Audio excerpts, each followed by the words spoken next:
Hey everybody, welcome back. It's Joanna. I want to go do a little astrology lesson today for you guys. I'm going to try to make this as simple as possible. There will be more to this later if you want, but we are going to talk about finding the dispositor of the astrology chart, or what we call the ruling planet, but us astrologers call it the dispositor of the rising of the chart. So if you have a copy of your chart handy, this would be great because I'm doing this in a very auditory fashion.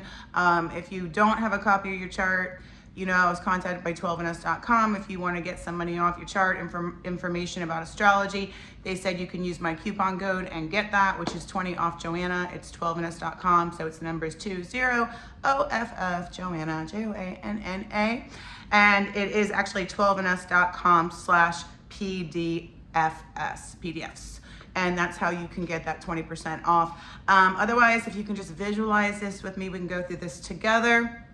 I've said in other videos, and I'll say it again, the rising sign is more important than the sun sign in a lot of ways, because as somebody who's been doing astrology professionally for so many years, you just intuitive psychic ability is one thing, but to be an astrologer, you have to really be analytical in the sense that you have to understand the entire chart and almost get a feeling for the chart, but you have to break that chart down because every single house is a different aspect of our life, and then we have the aspects and everything else.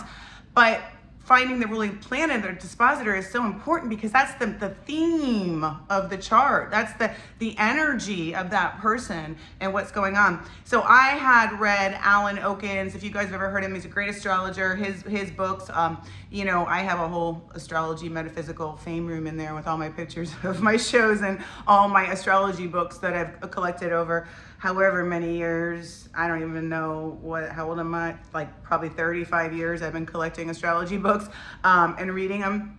But Alan Oaken, he really, I read this book, and I can't remember the name of it, honestly, it was so long ago, but he did get a little bit complicated, and that was the point where I knew I was in it. I knew I was in astrology because it all came together. And so what I'm going to do today, I do find the ruler of every planet. So this is why us astrologers, we're not too cheap. It's usually around $300, $400, $500 because it's not just, we're not just looking at signs like you're a Gemini moon, and then you look in a book, this means you're talkative. It's not anything like that. It's way more complicated than that. And it's a system, and it takes a long time to break down the whole chart. So I have found this system to be extremely accurate with early life situations with my clients, with the psychological nature of my clients, and also with predictions. And I think everybody's probably most interested in predictions. And I will start, as I continue, to start talking more about sidereal or Vedic astrology because I'm a little obsessed with it. I have been researching, and it is just the most amazing system. It really is.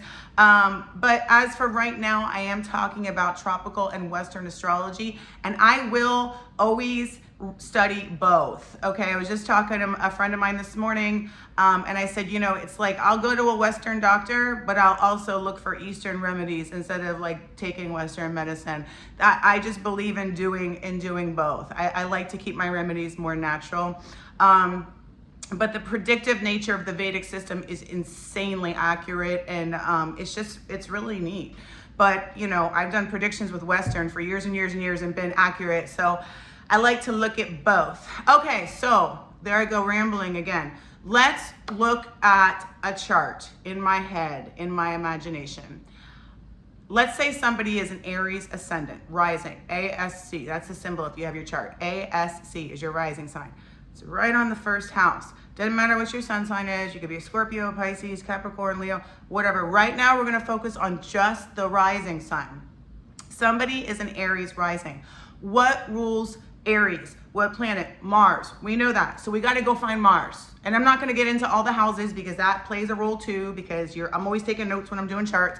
But Mars rules it. Let's say it's up in the 10th house. Okay, well, I'm going to be a little impacted there. There's a connection with career big time, but I'm not going to get too into this. But there is a connection with career with this person. So it's up in the 10th house. And up in the 10th house, let's say that, well, if it's Aries rising, what is the 10th house going to be, you guys? It's going to be Capricorn, right? So let's say Mars is in Capricorn. So then I'm gonna be like, okay, I know Saturn rules Capricorn. We all know Saturn rules Capricorn.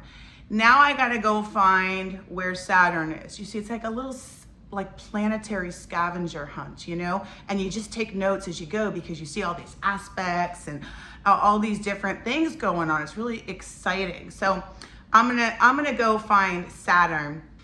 And let's say Saturn is in this person's second house, and it's gonna be in Taurus.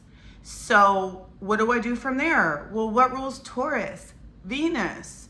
So I gotta find where Venus is, where the planet Venus is. And guess what?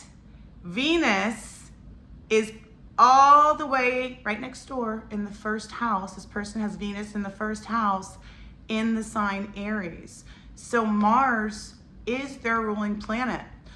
But it could have gone a million different ways. It could have gone, let's say somebody is, you know, a Capricorn rising, that I'm gonna immediately try to find Saturn, okay? And let's say Saturn is in their, Saturn is in their 12th house. Let's say Saturn's in their 12th house. Well, obviously, if it's in their 12th house and they're a Capricorn rising, right? So then what comes before Capricorn, you guys? But I just forgot for a second. Capricorn is the 10th, Sagittarius. So Sagittarius is going to rule their 12th house. So where is Jupiter?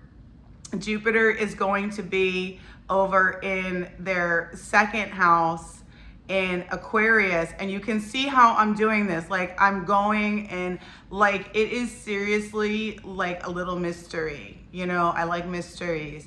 So when you work on the chart, you got to take notes because if you know your houses, and I'm going to be doing the 5th house, next planet's in the 5th house, you know what everything's about. So then like you can take notes and be like, oh my gosh, you know, her ruling planet is in the 5th house. Okay, so her kids or whatever are going to be important, but it's squaring her natal Saturn. So there's going to be issues with one of her kids. You know, that's a theme. Like we just have themes in life, and we have so many, there's so much to all of us. There's so many different aspects to our personalities, which is why we, you know, when I laugh when people just talk about their sun sign, because it doesn't even matter that much. Like I always say, over in the East, the moon is more important anyways. They do predictions on the ascendant and the moon. The sun is kind of like, I'm not going to go as far as to say irrelevant. That's not what it is, but it's not the most important planet.